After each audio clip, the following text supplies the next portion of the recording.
വടിവിനുള്ള ധർമ്മജൻ പിന്നെ പുരം പൊക്കു വന്നു നിറഞ്ഞൊരു നാരീജനത്തോടും സകലരെയും അവരവരുചിതമതുപോലെയും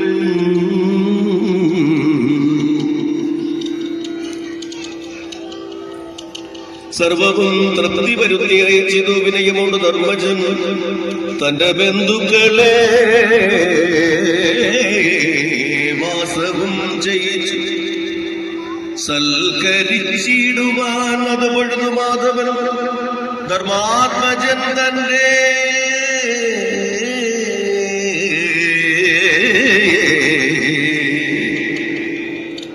അന്തരംഗം പ്രസാദിപ്പാൻ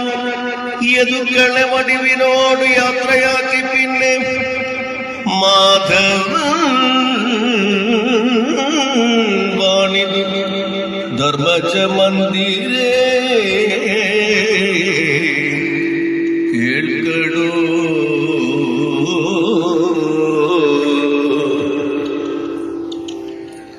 ജഗതിപതിയാകുന്ന ബോധേന ധർമ്മജൻ ജന്മികൾക്ക് ഏറ്റവും പ്രയാസമാം കാര്യത്തെ സപദീക ധാർമ്മികൻ സാധിച്ചു. അനന്തരം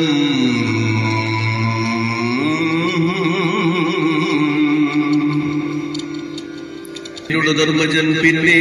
പുരം പൊക്കു വന്നു നിറഞ്ഞൊരു നാരീജനത്തോടും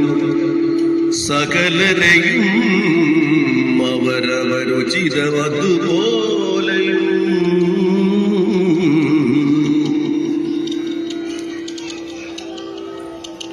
സർവവും തൃപ്തി വരുത്തി അയച്ചിതു വിനയമോട് ധർമ്മജൻ തന്റെ ബന്ധുക്കളെ